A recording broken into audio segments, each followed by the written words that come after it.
ಪ್ರೀತಿಯ ದ್ವಿತೀಯ PUC ವಿದ್ಯಾರ್ಥಿಗಳೇ, ಎಲ್ಲರಿಗೂ ಕೂಡ ಮತ್ತೊಮ್ಮೆ ನನ್ನ ಯೂಟ್ಯೂಬ್ ಚಾನಲ್ಗೆ ಸ್ವಾಗತವನ್ನು ಕೋರುತ್ತಿದ್ದೇನೆ. ಧನ್ಯವಾದಗಳು. ನಿಮ್ಮ ನಿಜವಾದ ಕಮೆಂಟ್ಸ್ಗಳನ್ನು ನಮ್ಗೆ ಓದಿದಾಗ ಬಹಳ ಸಂತೋಷ ಆಗುತ್ತೆ. ಬಹಳ ಜನ ಸರ್ ನೀವು ಅಪ್ಲೋಡ್ ಮಾಡಿದ MCQs ಕೂಡ ಬಂದಿತ್ತು ಅಂದ್ರಲ್ವ, ಹ್ಯಾಟ್ಸ್ ಆಫ್ ಥ್ಯಾಂಕ್ಸ್. ಯಾಕೆಂದರೆ ನಮಗೆ ನೋಡುವ ಸಮಯವಿಲ್ಲ. ನೀವು ಎಕ್ಸಾಮ್ ಬರೆದವರು, ನಿಮಗೆ ಗೊತ್ತು ಏನೆಲ್ಲ ಬಂದಿತ್ತು. ನಮ್ಮ ಪಾಸಿಂಗ್ ಪ್ಯಾಕೇಜಿಂದ ಆಗಿರ್ಬೋದು ಅಥವಾ ಈ ಪ್ರಾಕ್ಟೀಸ್ಗಾಗಿ 2 ಪ್ರಶ್ನೆ ಪತ್ರಿಕೆಗಳನ್ನು ಅಪ್ಲೋಡ್ ಮಾಡಿದ್ದೀವಲ್ಲ ಅದರಿಂದ ಅಂತ. ಏನಿವು ಬನ್ನಿ ಸರ್, ಈಗ ಎಕನಾಮಿಕ್ಸ್ ಕನ್ನಡ ಮೀಡಿಯಮ್ ಅಪ್ಲೋಡ್ ಮಾಡಿಕೊಟ್ಟಿದ್ದೆ, English medium.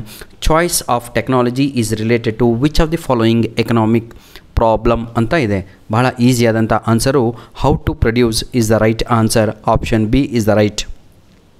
Question number 2, when TU is constant MU becomes dash ಅಂತ ಇದೆ. ಬಹಳ easy. Option A is the right answer, that is 0. Question number 3, in a capitalist country production activities are mainly carried out by dash. Right answer is, my dear children, that is private enterprises is the right answer is option C. Question number 4, the banks which are a part of the money creating system of an economy are dash. Question number 4, right answer is option B, commercial banks is the right answer. Question number 5, to meet budget deficit the government relies more on dash ಅಂತ ಇದೆ. 5ನೆಯ ಪ್ರಶ್ನೆಗೆ right answer is option A, that is borrowing. Main question number 2, fill in the blanks by choosing the correct answers given in the bracket below. ದಯವಿಟ್ಟು ವಿದ್ಯಾರ್ಥಿಗಳೇ, ನಾಳೆ exam ಆದಮೇಲೆ ನಿಮ್ಮ ಪ್ರಶ್ನೆ ಪತ್ರಿಕೆಯನ್ನು ನಮ್ಮ ಮೇಲೆಡೆಗೆ ಕಳುಹಿಸಿಕೊಡಿ. First question, fill in the blanks. SMC curve skirts AVC curve at the dash point of AVC curve from below ಅಂತ ಇದೆ. Very easy answer, that is minimum point is the right answer. Question number 7, dash is determined at the point when the demand for labor and the supply of labor curves intersect. Question number 7, right answer is wage rate is the right answer. I repeat, wage rate. Question number 8, macroeconomics as its deep roots in microeconomics. Clear? Very easy. Question number 9, economic exchanges without the use of money are referred to as dash. Barter system is the right answer is barter system. An increase in the price of foreign currency in terms of domestic currency is called dash of domestic currency ಅಂತ ಒಂದು ಪ್ರಶ್ನೆ ಇದೆ. ಅದಕ್ಕೆ ಸರಿಯಾದ ಉತ್ತರ depreciation is the right answer. I repeat, question number 6, minimum is the answer. Question number 7, wage rate is the answer. Question number 8, microeconomics is the answer. Question number 9, barter system is the answer. Question number 10, depreciation is the right answer. Match the following. Marginal revenue, bada easy. Delta TR by delta Q is the right answer. Question number B, possibility of a supernormal profit means attraction of new firms is the right answer. Question number C, inventory ಅಂತ ಇದೆ. ಇದಕ್ಕೆ ಸರಿಯಾದ ಉತ್ತರ stock variable is the right answer. Question number D, liabilities ಅಂತ ಇದೆ. ಇದಕ್ಕೆ ಸರಿಯಾದ ಉತ್ತರ deposits is the right answer.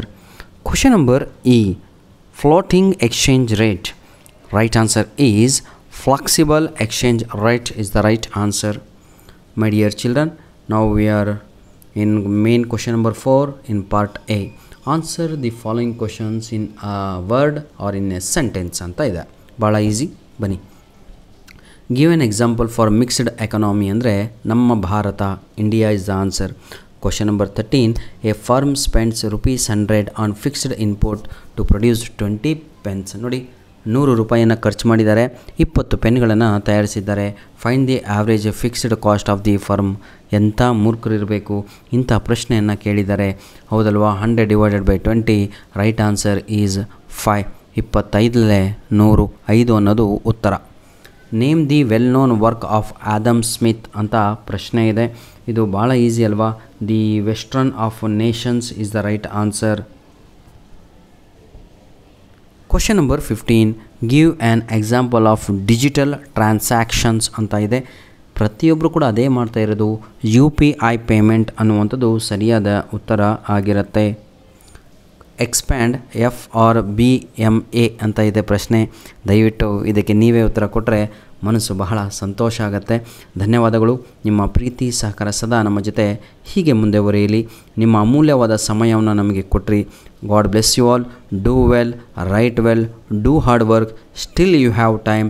If you are very weak in economics, please watch our videos. Fix questions, fix fill in the blanks, fix match the following. ಹಾಗೂ ನಿಮ್ಮ ಅದು ಯಾವುದೋ ಬರೀತಿರಲ್ವ last main question, ಅದು ಕೂಡ fix. Anyhow, God bless you all the best. ನೋಡಿ ವಿದ್ಯಾರ್ಥಿಗಳೇ, ನಾಳೆ exam ಆಗ್ತಾ ಇದ್ದ ಹಾಗೆ ದಯವಿಟ್ಟು ನಮಗೆ ನೋಡ್ರಪ್ಪ ಇದರಷ್ಟು ಈಸಿ ಯಾವುದೂ ಅಲ್ಲ. The following tables gives the total ಏನಿದು product schedule of the labour, the find the corresponding average. ಇದು ಈಸಿ. ನಾನು ಹೇಳ್ತೀನಲ್ವ ಸೇಮ್ ಕ್ವಶನ್ಸು, ಆಯಿತಾ. Right the functions of the RBI. ಅದು ಅದು 4 ಪೇಪರ್ ಇಟ್ಕೊಂಡ್ರೆ ನಿಮಗೆ ನೀವೇ ಹೇಳ್ಕೊತೀರಾ ತಮ್ಮ ಇದು ಬಂದೇ ಬರುತ್ತೋ ಗ್ಯಾರಂಟಿ ಅಂತ. ಆ ರೀತಿಯಾಗಿ ಪ್ರಿಪೇರ್ ಆಗಿ do hard work, smart work. ಯಾಕಂದರೆ ಸಮಯ ಕಡಿಮೆ ಇದೆ, ಆಯಿತಾ. God bless you all. ನೋಡಿ ಮೈ ಡಿಯರ್ ಚಿಲ್ಡ್ರನ್, ಎಲ್ಲೋ ಒಂದು ಕಡೆ ಇದೆ ತಳ್ರಿ.